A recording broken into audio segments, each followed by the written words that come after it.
Halo Sobat Literasi, selamat datang di channel ini. Di video kali ini, kita bakal bahas mengenai identifikasi kebutuhan informasi. Sebelumnya teman-teman pernah nggak sih merasa kesulitan saat sedang mencari informasi yang akurat dan relevan? Atau mungkin teman-teman sering merasa kebingungan dalam menyusun query pencarian? Jika iya, maka video ini adalah jawaban untuk teman-teman semua. Karena dalam video ini, kita akan memberikan instruksi yang sangat berguna tentang bagaimana cara mengidentifikasi kebutuhan informasi yang akurat dan tepat. Kita akan membagikan strategi dan teknik praktis yang akan membantu kalian dalam mengidentifikasi kebutuhan informasi yang paling cepat, tepat, dan akurat untuk teman-teman semua. Dari mengidentifikasi rumusan masalah, pengembangan kata kunci, formulasi kata kunci, hingga penggunaan informasi, semuanya akan kita bahas dalam video ini. Jadi, mari kita mulai perjalanan untuk menjadi ahli dalam mengidentifikasi dan menemukan informasi yang tepat dan terpercaya bersama-sama. Let's go! Pada dasarnya, manusia dalam kehidupannya tidak akan pernah lepas dengan yang namanya informasi. Informasi merupakan suatu kebutuhan guna memenuhi pengetahuan mereka. Menurut Belkin, kebutuhan informasi terjadi karena keadaan tidak menentu yang timbul akibat terjadinya kesenjangan atau gap dalam diri manusia antara pengetahuan yang dimiliki dengan yang dibutuhkannya. Untuk mengisi kesenjangan tersebut, kita memerlukan sebuah input berupa informasi dari luar. Selanjutnya yang harus kita lakukan adalah mengidentifikasi informasi apa yang kita butuhkan saat ini. Kenapa sih kita harus melakukan identifikasi kebutuhan informasi? Jadi, kegiatan ini berguna untuk mempermudah kita dalam menemukan informasi yang kita butuhkan. Selain itu, kita juga dapat menemukan informasi yang lebih spesifik dari apa yang kita inginkan. Nah, untuk memulai kegiatan identifikasi kebutuhan informasi ini, ada 3 step yang harus kita lakukan. Dimulai dari identifikasi rumusan masalah, kemudian dilanjut dengan pengembangan kata kunci, dan memformulasikan kata kunci. Langkah pertama yang harus kita lakukan yaitu mengidentifikasi rumusan masalah. Kita dapat menentukan rumusan masalah dari judul ataupun topik penelitian. Selanjutnya, tentukan kata kunci, keyword, dari topik tersebut.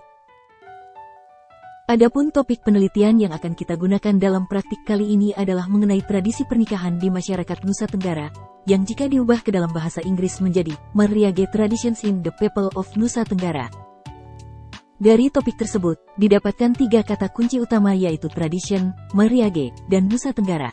Kata kunci tersebut akan kita gunakan sebagai dasar pencarian informasi yang digunakan untuk menjawab rumusan masalah penelitian.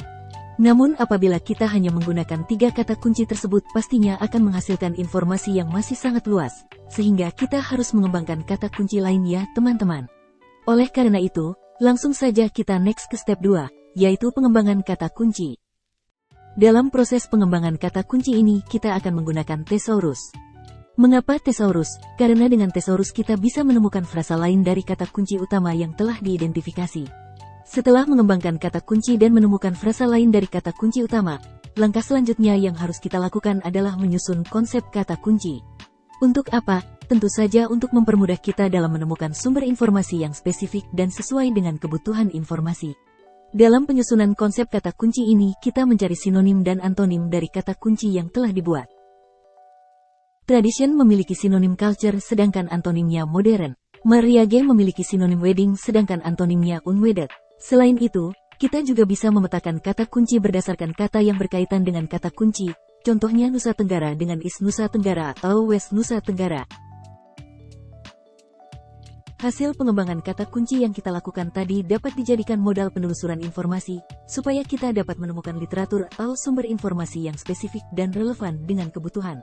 Untuk lebih mempermudah mengorganisasi kata kunci yang telah dikembangkan, kita bisa membuat tabel query sebagai berikut. Tabel tersebut menunjukkan bahwa kita bisa menggunakan 3 alternatif formulasi kata kunci untuk mencari sumber informasi yang dibutuhkan. Misalnya, pada alternatif pertama, kita bisa memasukkan tradition, Mariage, dan Nusa Tenggara. Atau, bisa juga kita menyilangkan kata kunci dari setiap alternatif untuk menghasilkan sumber informasi yang lebih spesifik. Oke teman-teman, segitu dulu penjelasan tentang cara mengidentifikasi kebutuhan informasi.